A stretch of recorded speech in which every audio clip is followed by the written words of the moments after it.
Bonjour à tous, aujourd'hui je vous propose la recette de ce cake aux fruits secs. Tout d'abord, je commence par préchauffer mon four à 180 degrés. J'allume la grille du haut et du bas. Pour cette recette, j'aurai besoin de tous les ingrédients que vous voyez apparaître à l'écran.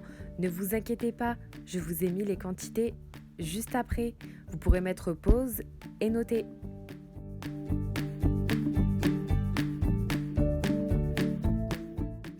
Comme je suis une flemmarde, j'ai décidé de faire cette recette dans le Thermomix, mais bien sûr, rien ne vous empêche de la faire dans un autre robot ou d'utiliser le fouet électrique.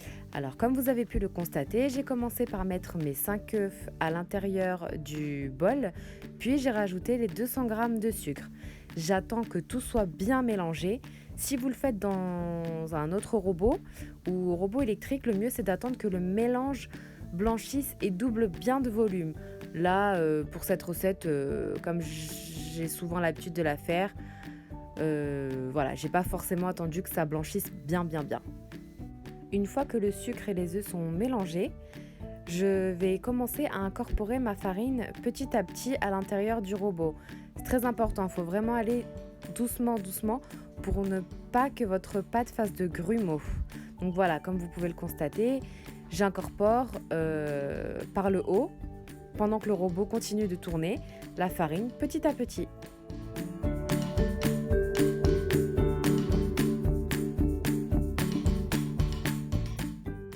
Une fois toute la farine rajoutée et que j'ai obtenu une préparation bien homogène, je rajoute donc mes 2 sachets de levure chimique ainsi que mes 2 sachets de sucre vanillé.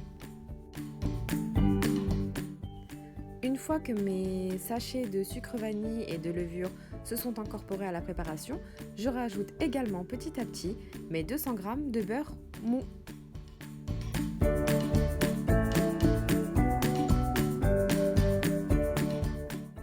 En attendant que le beurre se mélange au reste de ma préparation, je prends mes fruits secs, je les ajoute dans mon mini hachoir manuel pour pouvoir les hacher. Je les hache à peu près moyen, ni trop gros ni trop fin, pour que quand je mange le gâteau, je n'avale pas un morceau trop gros. Pas de panique, si vous n'avez pas de mini hachoir manuel, vous pouvez utiliser un mortier et pilon. Sinon, vous pouvez en trouver entre 5 et 10 € dans les magasins comme Stocomanie, Jiffy. Comme je vous le disais précédemment, mes morceaux sont ni trop gros ni trop petits. Et puis, je vais les rajouter, encore une fois, petit à petit, au reste de la préparation.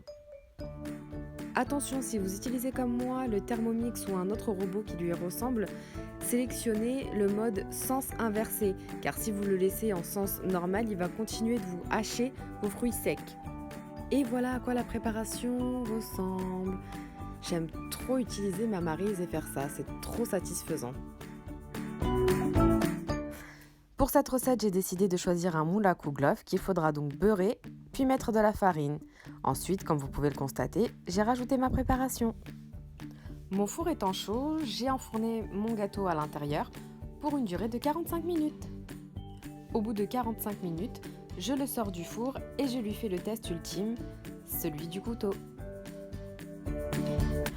Une fois que mon gâteau est bien froid, je peux enfin le démouler et une fois posé dans une assiette, je le décore avec un petit peu de sucre glace.